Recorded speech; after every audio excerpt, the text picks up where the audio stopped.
ውድ ምእመናን የዛሬው የኹጥባ ትኩረታችን ወደ ተከበረችው ቀዬ ወደ መዲና ይሆናል።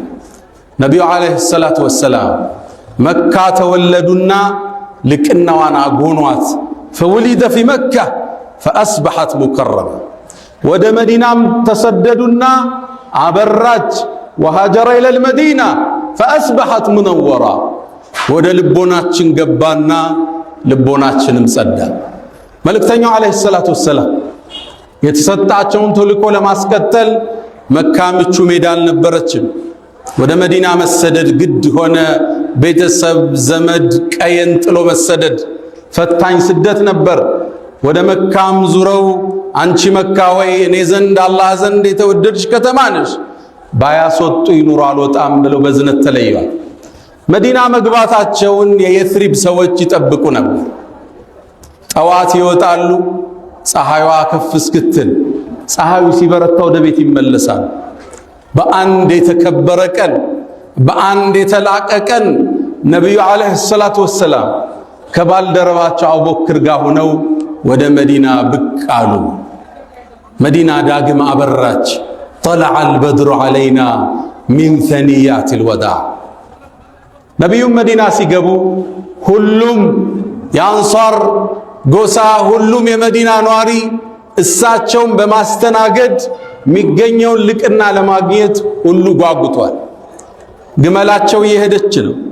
አንዱ የተከበረ የአንሷር ቤተሰብ ይመጣና የአላህ መልእክተኛ እኛ ዘንድ ጥሩ ጥበቃ አለ፣ ጥሩ ዝግጅት አለ፣ ጥሩ እንክብካቤ አለ፣ እናስተናግድ ይላቸዋል። እሳቸውም መልሳቸው አንድ ነው፣ ደዑሃ ፈኢነሃ መእሙራ። ግመሏን ተዋት፣ አላህ ያዘዘበት ቦታ ነው የምትበርከው ይላሉ። ሌሎች ይመጣሉ፣ ያ ረሱለላህ ኢለል ዑዳ ኢለል ዓታድ፣ እባክህን ወደ ተከበረ ጥበቃ እኛ ቤት ና ይሏቸዋል። ነቢዩም መልሳቸው አንድ ነው፣ ተዋት እሷ ታዛለችና። በዚህ መሃል አንድ ስትራቴጂክ የሆነ ወጣት፣ ሃያዎቹ መጨረሻ ላይ የሚገኝ ወጣት ይሄን የህዝብ ጥያቄ የሚያሸንፍበትን ሐሳብ ቀየሰ።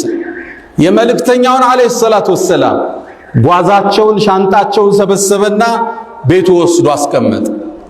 ነቢዩም ዓለይሂ ሰላቱ ወሰላም ግመላቸው ስትበርክ ጓዛቸውን ሊያዩ ሲመለሱ ሻንጣቸው የለም፣ ዕቃቸው። ሻንጣዬ ዕቃዬሳሉ ሲሉ አቡ አዩብ አልአንሳሪ ረዲየላሁ ተዓላ አንሁ የወጣት የአላህ መልእክተኛ እኔ ጋር አድርጌዋለሁ። ነቢዩም ዓለይሂ ሰላቱ ወሰላም የህዝብን የተለያየ ጥያቄ የሚፈቱበት መንገድ አገኙ። አረጅሉ ማዓ ረሕሊህ፣ እንግዲያውማ ሰው የሚያርፈው ጓዙ ካለበት ቤት ነው አሉ። አቡ አዩብ አልአንሳሪ አላህ ውስጡን ጉጉቱን ስላወቀ ዕጣውን ሰጠው። ነቢዩም ወደ እሱ ቤት አቀኑ። የመዲና ሰው ሁሉ በሱ ቀና። እሳቸውን የማስተናገድን ልቅና አላህ ወፈቀው። ከአቡ አዩብ አልአንሳሪ ቤት ነቢዩ ዓለይሂ ሰላቱ ወሰላም 1 ወር ሙሉ ተቀምጠዋል። ያን ቤት ጅብሪል ተመላልሶበታል። ያን ቤት መላእካን አጅበውታል። ያ ቤት የአላህ ጥበቃና እንክብካቤ ተደርጎበታል። አቡ አዩብ ቤቱ ፎቅ ነው። ነቢዩ ገቡ ከቤቱ ሰለላሁ ዐለይሂ ወሰለም። የአላህ መልእክተኛ አላቸው፣ እርስዎ ታች ሁነው እኔ ላይ መሆን አልችልምና ፎቅ ላይ ይውጡ አላቸው። ነቢዩም ዓለይሂ ሰላቱ ወሰላም ስብዕናቸው የረቀቀ አስተዋይ፣ አዛኝ አይደሉ? አንተ አቡ አዩብ እኔ ብዙ ሰው የሚጎበኘኝ ሰው ነኝ፣ ብዙ ጉዳይ አለብኝ። መዲና እንደ አዲስ ሊያቀኑ ነው፣ ህዝቡን ሊያንጹ ነው፣ ወንድማማች አድርገው ሊያደራጁ ነው። ብዙ ጉዞ አለብኝ። ሰው ስለሚጎበኘኝ እያለፉ ወደ ፎቅ ሲወጡ አንተና ቤተሰብ አዛ ትሆናለህ፣ ታች ነው መሆናሉ። ተገዶ ላይ ወጣ። ቀናቶች ሄዱ። አንዴ ታዲያ በሌሊት ተነስቶ ሲራመድ ከበደው።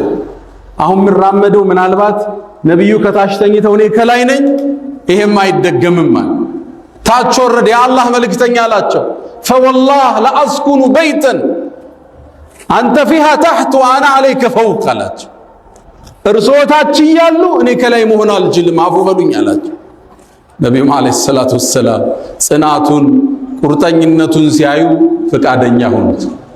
አብረው ተቀመጡ። የመጣው ምግብ ያካፍሉት ነበር። እሱም ሰርቶ እሳቸው ሳይበሉ አይቀምስም ነበር። ምግብ ይልክላቸዋል። የአላህ መልእክተኛ ከምግቡ ቀምሰው ወዳቸው ሳይሞላ ነው የሚመልሱ። አመጋገባቸው ይሄ ነው።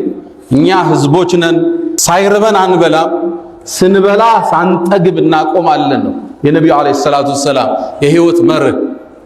ነካክተው የመለሱትን ምግብ ሚስቱና አቡ አዩብ እጃቸው ያረፈበትን ቦታ ፈልገው በረካቸውን ለማግኘት እሱን ይመገቡ ነበር። በእርግጥም ልክ እናንተ ጎናጸፉ። እሳቸውም በማስተናገድ ክብርን አገኘ። በመዲና ጎዳናዎች ላይ ሲሄድ እኔ እኮ ነብዩ ቤቱ ያረፉለት ሰው ነኝ ነበር አቡ አዩብ። ከዓመታት በኋላ ነብዩም አልፈው ሰለላሁ ዐለይሂ ወሰለም ወደ ጌታቸው እንኳን ተሻግረው ሰሃቦቹ ይሄን ልቅና አረሱለትም። አንዴ ኢብኑ አባስ በስራ የምትባለው የኢራቅ ከተማን መሪ ያሉ አቡ አዩብ ገባ፣ አገኙት። ኢብኑ አባስ አስተናገዱት። በነብዩ ላይ ያረከውን ውለታን መግፈል አለብኝ አሉ። ለመሆኑ ዕዳ ስንት አለብህ? 20 ሺህ ድርሃም አለው። 40 ሺህ ሰጡት። 20 የሚሆኑ ባሮች የሚሸጣቸው የሚያስተናግዱት ሰጡት። ነብዩም ቤቱን አስለቅቆ አሳርፏቸው ነፃ ቤት አስለቅቀው ሰጡት። ኢብኑ አባስ ረዲየላሁ ተዓላ አቡ አዩብ ከነብዩ ሰለላሁ ዐለይሂ ወሰለም ጋር ማይጠፋ በሁሉም ዘመቻቸው የሚገኝ ከጎናቸው ማይርቅ የነብዩ ወዳጅ ነበር። ሐታ አላህ ቁርአን ላይ ድርጊቱን አዳንቆ ጸግቦለታል። ክስተቱን ታውቁታላችሁ። እዚህ ቦታ ላይ በኹጥባ አንስተነዋል። የነብዩ አለይሂ ሰላቱ ሰላም ባለቤት እናታችን አይሻን ሙናፊቆቹ ስሟን ለማጥፋት ዘመቱ። ሶፍዋን ጋር ዚና ሰርታለች ብለው አስወሩባት። ክስተቱ ከባድ ነበር። አውስተነዋል በስፋት። አላህ ሱረቱ ኑር ላይ የብርሃን ምዕራፍ በሚለው ውስጥ ያ ማህበረሰብ የሚያስፈልገውን ብርሃን ሲናገር ይሄን አተታ ዘግቦታል። ያኔ ሙናፊቆቹ ይሄን ወሬ ያቀባበሉት የእሳቸውን ዳዕዋ ለማጠልሸት፣ ስብዕናቸውን ለማርከስ። ይሄ ወሬ አቡ አዩብ ጋር ደረሰ፣ ሚስታቸው ኡሙ አዩብ ጋር። ሁለቱ ቁጭ አሉና ወሬ አወሩ። አንተ አቡ አዩብ አለችው፣ ሶፍዋን ላይ የተወራውን አይሻ ላይ ሰምተሃል? አዎን አላት። አንተ በሶፍዋን ቦታ ብትሆን የተባለውን ነገር ታረገዋለህ እንዴ አለች። በጭራሽ እንዴት ይህ ይታሰባል አላት። ሚስቱም ምን አለች? ቃለት ፈሶፍዋኑ ኸይሩ ሚንክ፣ ሶፍዋንማ ካንተ የተሻለ ነው አለች። እሱም መለሰላት፣ አንቺ ኡሙ አዩብ አንቺ በአኢሻ ቦታ ብትሆኝ የተባለውን ታደርጊያለሽ አላት። በጭራሽ አለች። እንግዳማ ፈአኢሸቱ ኸይሩ ሚንኪ፣ አኢሻ እኮ ካንቺ ትበልጣለች አለ። ይሄን ንግግራቸውን አላህ አዳነቀው፣ ቁርአን ውስጥ ዘገበው። ለውላ ኢዝ ሰሚዕቱሙ፣ ወሬውን በሰማችሁ ጊዜ ظن المؤمنون والمؤمنات بأنفسهم خيرا፣ ወሬውን ሲሰሙ አንዱ በአንዱ ላይ እንዴት መልካምን አልጠረጠረም እንደነ አቡ አዩብና እንደነ ኡም አዩብ። وقالوا هذا إفك مبين፣ ግልጽ የሆነ ቅጥፈት ነው እንዴት አላላችሁ ማለት። ይሄን ፈተና ያለፉ በቁርአን የተወደሰ ቤተሰብ አቡ አዩብ አልአንሳሪ፣ አላህ ጀነት ከነሱ ጋር ይሰብስበን። ነብዩ አለይሂ ሰላቱ ሰላም የኸይበርን ጦርነት ሲጨርሱ ሶፊያ የምትባለውን ባለቤታቸውን አገቡ። የጫጉላቸው ምሽት ላይ አንድ ምሽት በጧት በሌሊት ሲወጡ የኮቴ ድምፅ ሰምተው ነው። አንድ ሰው ሰይፉን መዞ ይጠብቃቸዋል። ሲያዩት አቡ አዩብን፣ ያ አቡ አዩብ ምን አቆመህ አሉት።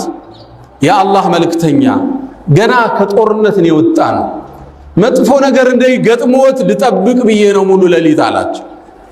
ነቢዩም በጉጉቱ ተገረሙ፣ በፍቅሩ ተደነቁ። አንዲትን ዱዓ አደረጉለት። እስካሁን ድረስ ዱዓዋን ያዘረዝራታል። ሐረሰከላህ ያ አባ አዩብ ሐየን ወመይታን፣ አቡ አዩብ አላህ በህይወትም ሙተም ይጠብቃል ነብዩ አለይሂ ሰላቱ ሰላም። ይሄን ዱዓ እሱ አገኘ፣ ወሰደ፣ ደረጃው ከፍ አለ። አቡ አዩብ በየትኛውም የእስልምና ዘመቻ ላይ ቀርቶ አያውቅም። ገና ነቢዩ ዓለይሂ ሰላቱ ወሰላም ወደ መዲና ከመሰደዳቸው በፊት በይዓቱል ዐቀበቱል ኡላ ወሳኒያ በጨለማ ያደረጉት ከመዲና ጎሳዎች ጋር ውይይት አለ፣ ሚስጥር እዛ ላይ ተገኝቷል። በይዓተ ርድዋን ለአላህ መስዋዕት ለመሆን የተማማሉበት ዛፍ ላይ ተገኝቷል። ሁሉም ጦርነቶች ላይ ተሳትፏል። እሱ ነቢዩ ወደ አኺራ ሲያልፉ 40 ዓመቱ ነበር። ከእርሳቸው በኋላ 40 ዓመት ኑሯል። ጠቅላላ 80 ዓመት የተከበረ የታፈረ ሆኖ ኑሯል። በጀሃድ ጥሪ ቀርቶ አያውቅም። አቡበክር ጋር ዘምቷል፣ ዑመር ጋር ዘምቷል፣ ዑስማን ጋር፣ አልይ ጋር፣ ሙዓዊያ ጋር ዘምቷል። አቡ አዩብ አልአንሳሪ እድሜው 80 ዓመት እንደደረሰ አንድ ዘመቻ ሙዓዊያ ጠራ፣ የሙስሊሞቹ መሪ። ልጁንም የዚድ ብን ሙዓዊያን የጦሩ መሪ ያደረገው። ዘመቻው እንደተለመደው የአረቡ ሀገር ላይ አልነበረም። ወንዝ አቆራርጠው የሚሄዱበት ዘመቻ ነው። ወደ አሁኒቷ ኢስታንቡል ነበር የሚሄዱት። ያኔ ቦታ ቆስጠንጢንያ ትባላለች። የነሷራዎቹ ጠንካራ ግዛት ምትባለች። ይሄን ግዛት ግን አንዴ እንደሚከፈት ነብዩ አለይሂ ሰላቱ ወሰላም ተንብየው ነበር። ለቱፍተሐነ القسطنطينية ኢስታንቡል ትከፈታለች አሉ። ያኔ የነሷራዎቹ ግዛት ነች፣ የተከበረች የታጠረች ነች። እሷን መክፈት ያልሞከረ የለም፣ ተሳክቶለት በታሪክ ሚያቀል።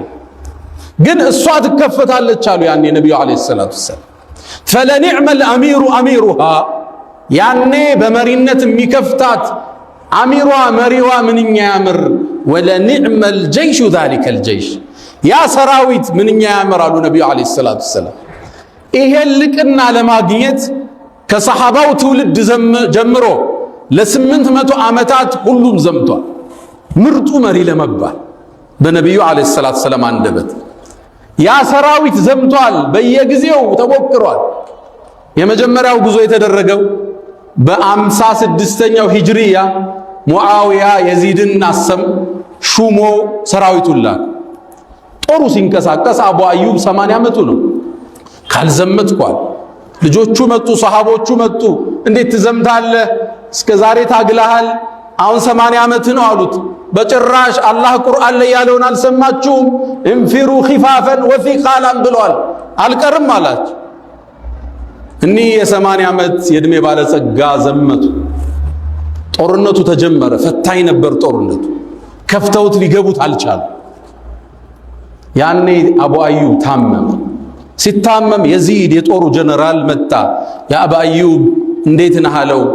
አይ ምድን አይመስለኝም አለ። ታዲያ ምንድነው ወሲየህ አለው። አደራ ስጠኝ፣ ከሞትኩኝ ወደ ጠላት ድንበር ጫፍ ለኛ ቀበሩኝ አላቸው። ምችለውን ያህል ግፋና ዛሬ ይቀበረኛል እንዳለው ምሩሁ ወደ ሰማይ ተሻገረች። የዚድ ብን ሙዓዊያም ጀናዛውን ተሸክሞ ወስዶ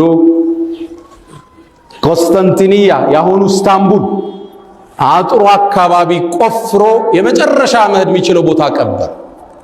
ጦሩ ሊመለስ ሲል የሩሞቹ መሪ ቀይሰር ከላይ ላይ ሆኖ ሲመለከት አንድን ቀብር ተመለከተ።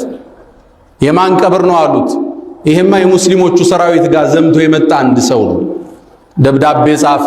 ለማን? ለየዚድ ብን ሙዓዊያ። ከፊት ለፊታችን ሰው ቀብረህ ሄደሃል፣ እንቆፍረውና ስጋውን ለውሻ እንሰጠዋለን። የዚድ ብን ሙዓዊያ ደብዳቤውን ገለበጠና ስማኝ አለው።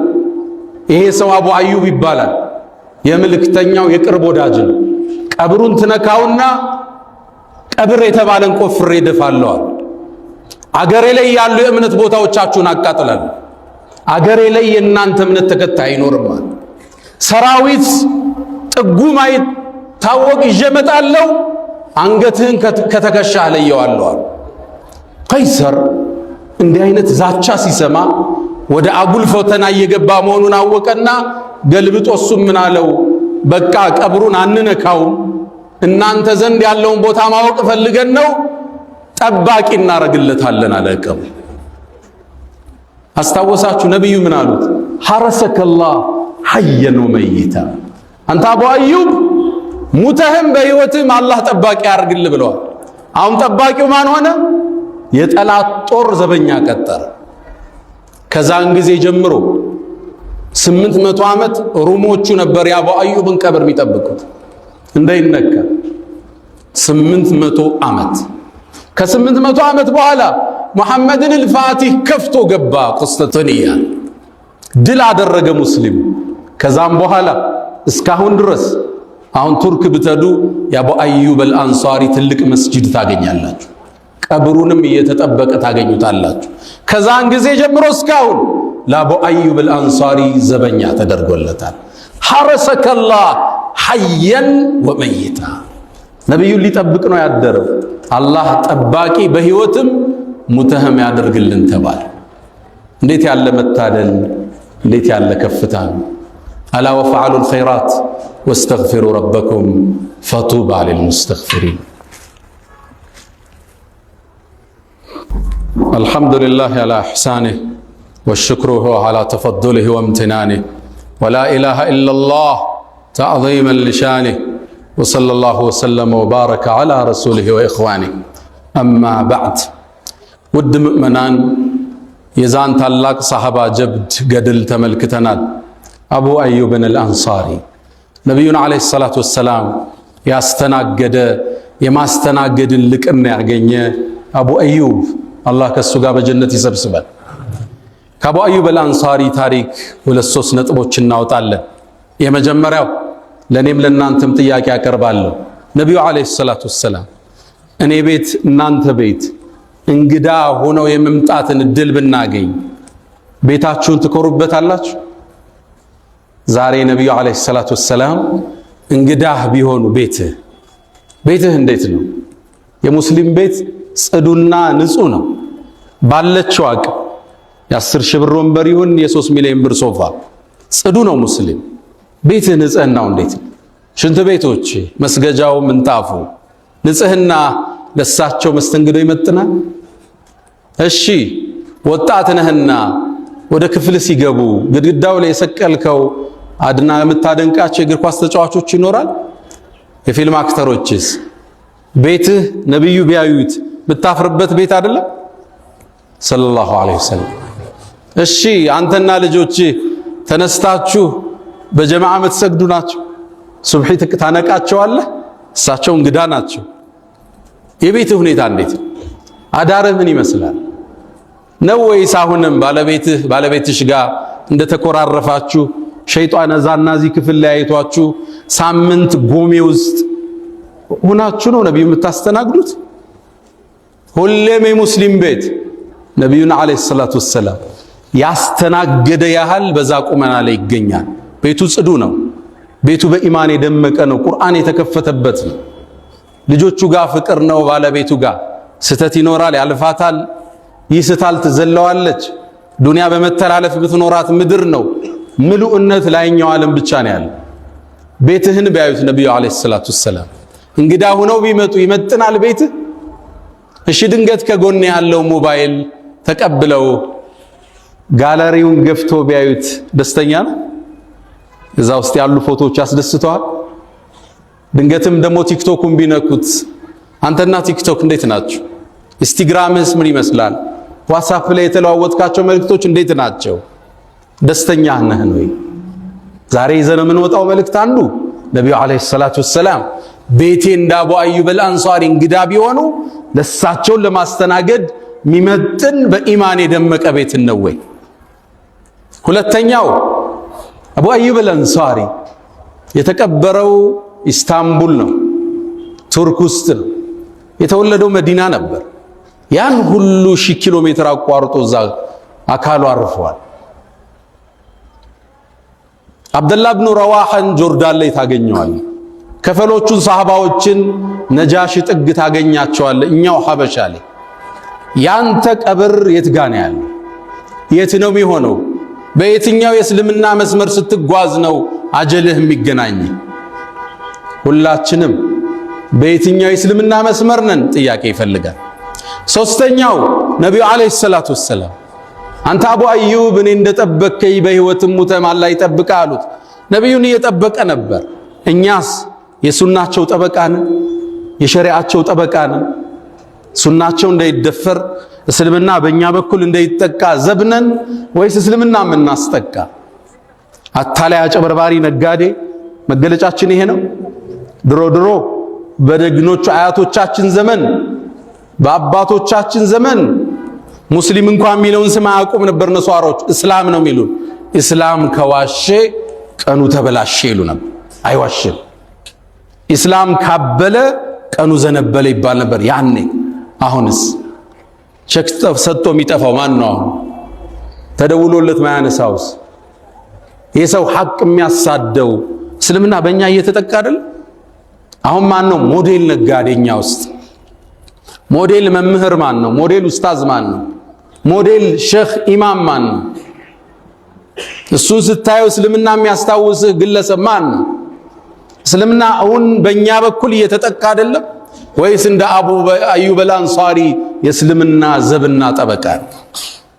ብዙ ጊዜ እስልምናን አላህ ወፍቋቸው ወፍቆኝ እጀል የሚቀበሉ ሰዎች ምሰጣቸው 3 ምክር አለ። 3 ምክር። የመጀመሪያው እስልምና የእውቀት ዲን ነው። በጨለማ ማመን የለም። አንብቡ ነው ምላችሁ። እወቁ። ዩቲዩብን እዩት፣ ዳዕዋውን አዳምጡት፣ መጽሐፉን አንብቡት። በኢቅራ በአንብብ የተወጠነ ዲን ነው ያለ። ወዕለም ተብሎ ነው የታወጀው። እስልምና ውስጥ በጨለማ እምነት የለም። አንብቡ ነው ምላችሁ። ሁለተኛ ምክሬ ጥላችሁት የምትመጡት ቤተሰብ፣ ስራ፣ ማህበረሰብ፣ ጓደኛ ስላለ ችግር ይገጥማቸዋል። ሶብርን ስንቃቸው አድርጉ ነው ምላችሁ። እኔ ብዙ ሰዎች አውቃለሁ በትላልቅ ኃላፊነት ላይ ያሉ እስልምና የሚያምኑበት መግለጥ ማይፈልጉ